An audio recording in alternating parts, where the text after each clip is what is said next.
الحمدللہ رب العالمین والصلاة والسلام علی سید الانبیاء والمرسلین اما بعد فاعوذ باللہ من الشیطان الرجیم بسم اللہ الرحمن الرحیم۔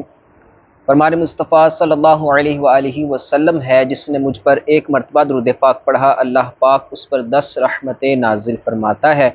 صلو علی الحبیب صلی اللہ علی محمد صلی اللہ علیہ وآلہ وسلم۔ قلبی آفات کی حقیقتوں اور تعریفوں کا بیان۔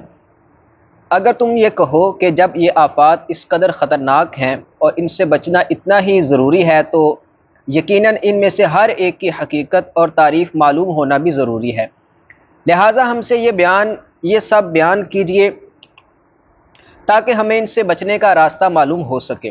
تو سنو، ان میں سے ہر ایک کے بارے میں تفصیلی کلام ہے جو ہم نے اپنی کتاب احیاء العلوم اور اسرار معاملات الدین میں ذکر کر دیا ہے، اور یہاں ہم وہ ضروری باتیں بیان کر دیتے ہیں جن کے سوا کوئی چارہ نہیں، ہم اللہ پاک کی توفیق سے کہتے ہیں۔ امید کی حقیقت، امید کی تعریف۔ ہمارے اکثر علماء کرام رحمہ اللہ السلام نے فرمایا کہ لمبی امید یقینی طور پر لمبے عرصے تک زندہ رہنے کے ارادہ کو کہتے ہیں، اور امید کی کمی کا مطلب اس ارادہ میں یقین شامل نہ ہو بلکہ ارادے میں قید لگا دی جائے کہ جب تک رب تعالیٰ نے چاہا اور جتنی اس کے علم میں میری زندگی ہے میں اتنا ہی زندہ رہوں گا۔ یا دنیا میں نیکیوں کے لیے رہنے کا ارادہ ہو تو یہ قصر عمل ہے۔ پس اب اگر تم قطعی اور یقینی طور پر یہ ذہن بنا لو کہ میں اگلی سانس یا اگلی ساعت یا اگلے دن تک لازمی زندہ رہوں گا تو تم لمبی امید کرنے والے ہو، اور یہ تمہاری طرف سے معصیت ہے، کیونکہ یہ غیب یعنی پوشیدہ معاملے پر حکم لگانا ہے، اور اگر تم اللہ پاک کے علم و ارادے کے ساتھ اپنے ارادے کو مقید کر دو اور یوں کہو اگر اللہ پاک نے چاہا تو میں زندہ رہوں گا، یا اگر علم الہی میں ابھی میری زندگی باقی ہے تو میں زندہ رہوں گا، ایسی صورت میں تم لمبی امید کرنے والے نہیں بلکہ امید کو ترک کرنے والے کہلاؤ گے۔ یوں ہی اگر تم نے آنے والے وقت میں زندہ رہنے کا یقین کر لیا تو تم امید لگانے والے کہلاؤ گے، اور اگر تم نے زندگی سے نیکیوں کا ارادہ کیا تو اب تم امید لگانے والوں کے حکم سے نکل کر امیدوں کو کم کرنے والے ہو جاؤ گے، کیونکہ تم نے آئندہ زندہ رہنے کا کوئی یقینی حکم نہیں لگایا۔ لہٰذا تم پر لازم ہے کہ زندہ رہنے کے ذکر اور ارادہ میں یقینی حکم ترک کر دو، اور ذکر سے مراد دل کا ذکر و ارادہ اور پھر اس پر دل کا جمنا اور پختہ ہونا ہے۔ پس تم یہ بات اچھی طرح سمجھ لو کہ اگر اللہ پاک نے چاہا تو یہ تمہاری درست رہنمائی کرے گی۔ امید کی دو اقسام ہیں، نمبر 1 عوام کی امید، نمبر 2 خاص کی امید۔ نمبر 1 ہے عوام کی امید، یہ ہے کہ تمہارا زندہ اور باقی رہنے کا ارادہ دنیا جمع کرنے اور اس سے نفع اٹھانے کے لیے ہو۔ ایسی امید خالص معصیت ہے اور اس کی ضد قصر عمل یعنی امید کو کم کرنا ہے۔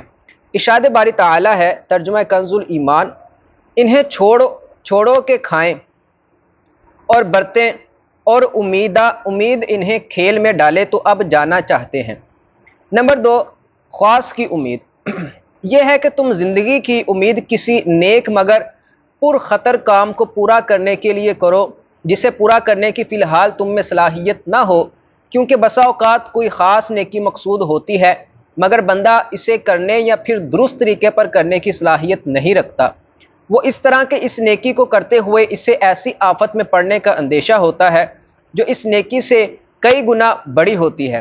لہٰذا بندہ جب کوئی نماز یا روزہ وغیرہ کوئی عبادت شروع کرے تو اس کے لیے یہ یقین کر لینا جائز نہیں کہ میں اسے پورا کر کے ہی رہوں گا، کیونکہ اس کا پورا ہونا نہ ہونا ایک پوشیدہ معاملہ ہے، اور یوں ہی یہ بھی جائز نہیں کہ کسی چیز کا قطعی ارادہ کر لے، کیونکہ بسا اوقات کرنے کی طاقت نہیں ہوتی، بلکہ بندہ یوں کہے کہ رب تعالیٰ نے چاہا تو میں یہ نیک کام کر لوں گا، پھر یوں کہے کہ اگر یہ میرے لیے بہتر ہے تو اللہ پاک مجھے کرنے کی توفیق عطا فرمائے۔ اس طرح بندہ لمبی امید کے عیب سے بچ جائے گا۔ اللہ پاک نے اپنے پیارے نبی حضرت محمد مصطفیٰ احمد مجتبیٰ صلی اللہ علیہ وآلہ وسلم سے ارشاد فرمایا، ترجمہ کنز ایمان، اور ہرگز کسی بات کو نہ کہنا کہ میں کل یہ کر دوں گا مگر یہ کہ اللہ چاہے۔ اچھی نیت کی تعریف۔ علماء کرام رحمہ اللہ السلام نے حکم کشادگی کے لیے اس امید کے مقابلے میں نیت کو رکھا ہے، کیونکہ اچھی نیت رکھنے والا امید سے بچنے والا ہوتا ہے۔ یہ امید کا حکم ہے اور اچھی نیت سب سے بنیادی چیز ہے اور اسے بھی پہچاننے کی حاجت ہے۔ پس حضرات علماء کرام رحمہم اللہ السلام نے درست و اچھی نیت کی جامع و مکمل تعریف یہ فرمائی ہے: کسی نیک عمل کا آغاز پختہ ارادے کے ساتھ کرنا اور یہ یقین رکھنا کہ اسے پورا کرنا اللہ پاک کے سپرد اور اس کی مرضی پر موقوف ہے۔ ایک سوال اور اس کا جواب۔ یہ کیسے درست ہے کہ شروع کرنے میں اپنا پختہ ارادہ شامل کر لے اور پھر پورا ہونے کو اللہ پاک کی مشیت کے سپرد کر دے؟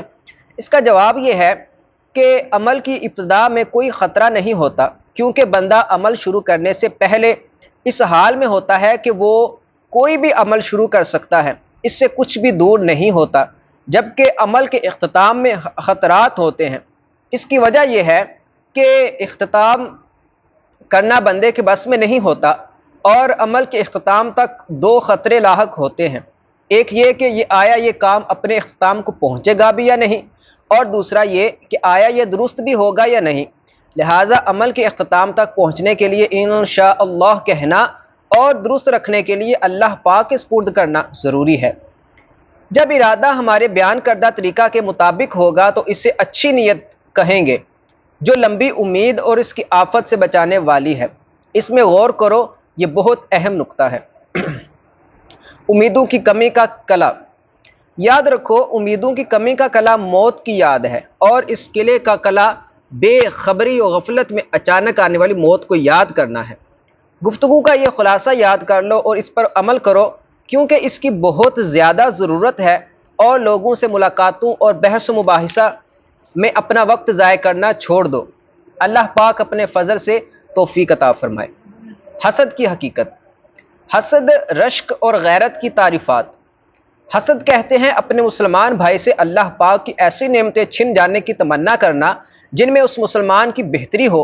اگر ان کے چھن جانے کی تمنا نہ ہو، بلکہ یہ ارادہ ہو کہ جیسی اس کو ملی ہے مجھے بھی مل جائے، تو یہ غبطہ یعنی رشک کہلاتا ہے، جیسا کہ حضور نبی کریم رؤوف الرحیم صلی اللہ علیہ وآلہ وسلم کے اس فرمان مبارک میں ہے کہ لا حسد الا فی اثنین، یعنی حسد جائز نہیں مگر دو چیزوں میں۔ یہاں حسد سے مراد رشک ہے، یعنی دو چیزوں میں بندہ رشک کر سکتا ہے، اور حدیث مبارکہ میں رشک و حسد اس لیے فرمایا گیا کہ دونوں کا معنی قریب قریب ہے۔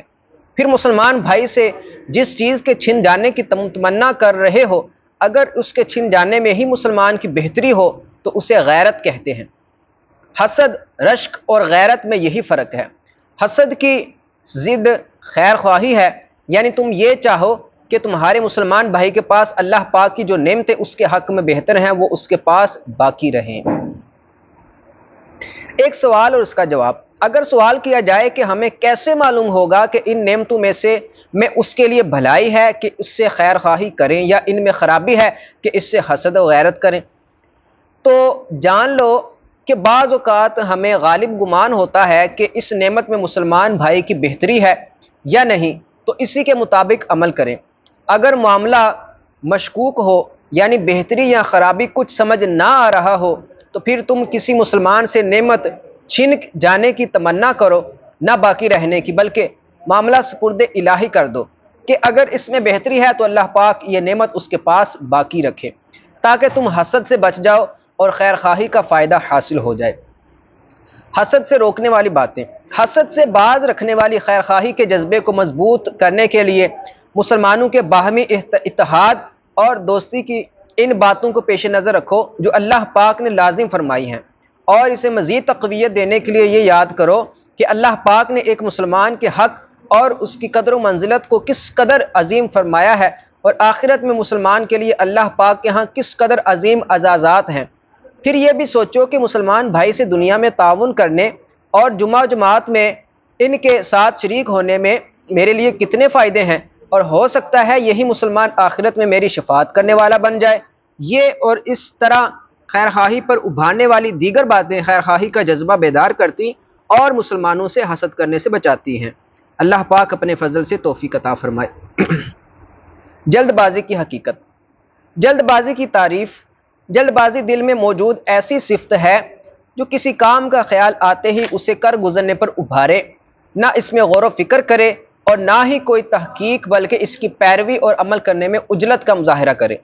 اس کی ضد وقار تمکنت ہے۔ یہ بھی دل میں موجود ایک کیفیت کا نام ہے جو بندے کو کاموں میں احتیاط، غور و فکر اور ان کی پیروی اور عمل کرنے میں تاخیر و آہستہ روی پر ابھارتی ہے۔ توقف یعنی ٹھہراؤ کی ضد تعسف ہے، یعنی بے سوچے سمجھے کام شروع کر دینا۔ ہمارے شیخ رحمۃ اللہ تعالی علیہ نے فرمایا، توقف اور آہستہ روی میں یہ فرق ہے کہ توقف کام شروع کرنے سے پہلے کیا جاتا ہے یہاں تک کہ اس کا درست ہونا واضح ہو جائے، اور آہستہ روی کا کام شروع کرنے کے بعد ہوتی ہے یہاں تک کہ کام کے ہر جز کا حق ادا کر دیا جائے۔ جلد بازی کیسے ختم کی جائے؟ وقار و تمکنت اور صبر و تحمل پیدا کرنے کے لیے انسان جلد بازی کے نقصانات اور آفات کو یاد کرے اور یہ سوچے کہ غور و فکر کر کے کام کرنے میں سلامتی کتنی ہے، اور بے سوچے سمجھے جلد بازی میں کام شروع کر دینے میں ندامت اور ملامت کا سامنا ہوتا ہے۔ بس اس طرح کی باتیں بندے میں صبر و تحمل اور ٹھہراؤ پیدا کرتی اور اسے جلد بازی سے روکتی ہیں، اور اللہ پاک ہی اپنی رحمت سے حفاظت فرمانے والا ہے۔ تکبر کی حقیقت۔ تکبر اور تواضع کی تعریف۔ نفس کی بلندی اور برتری کے خیال کو کبر کہتے ہیں، اور اسی سے تکبر پیدا ہوتا ہے، اور نفس کو کمتر اور حقیر جاننے کے خیال کو تواضع کہتے ہیں، اور اسی سے عاجزی و انکساری پیدا ہوتی ہے۔ تکبر اور تواضع کی اقسام۔ تکبر اور تواضع دونوں کی دو قسمیں ہیں۔ نمبر 1، عام تواضع، عام تکبر۔ خاص تواضع، خاص تکبر۔ عام تواضع معمولی لباس، رہائش اور سواری وغیرہ پر اکتفا کرنا عام تواضع انکساری ہے، اور خود کو اس سے زیادہ کا اہل سمجھنا عام تکبر۔ خاص تواضع ہر درجے کے انسان کا خود کو حق بات قبول کرنے کا عادی بنانا خاص تواضع ہے۔ ہر درجے کے انسان کا خود کو حق بات قبول کرنے کا عادی بنانا خاص تواضع ہے، اور ایسا کرنے کے بجائے خود کو اس سے برتر سمجھنا خاص تکبر ہے، اور یہ بہت بڑی خطا اور کبیرہ گناہ ہے۔ تواضع پیدا کرنے کا طریقہ۔ عام تواضع یوں پیدا ہوگی کہ تم اپنے آغاز اور اختتام کو یاد کرو، اور فی الوقت طرح طرح کی جن آفتوں اور گندگیوں میں گھرے ہوئے ہو انہیں پیش نظر رکھو، جیسا کہ ایک بزرگ کا قول ہے، تمہاری ابتدا ایک ناپاک قطرہ اور انتہا ایک بدبودار لاش ہے، اور ان دونوں حالتوں کے درمیان تم پاخانہ اٹھائے ہوئے ہو۔ اور خاص تواضع کے حصول کے لیے حق سے منہ پھیرنے اور باطل میں بھرنے والوں کا انجام یاد کرو۔ بس عقل مند کے لیے اتنی وضاحت ہی کافی ہے۔ صلو علی الحبیب صلی اللہ تعالی علی محمد صلی اللہ علیہ وآلہ وسلم۔ اللہ پاک سے دعا ہے کہ اللہ پاک ہمیں حاسدین کے حسد سے، شیاطین کے شر سے اور انسانوں کے شر سے محفوظ فرمائے۔ آمین بجاہ خاتم النبیین، آمین بجاہ خاتم النبیین صلی اللہ تعالی علیہ وآلہ وسلم۔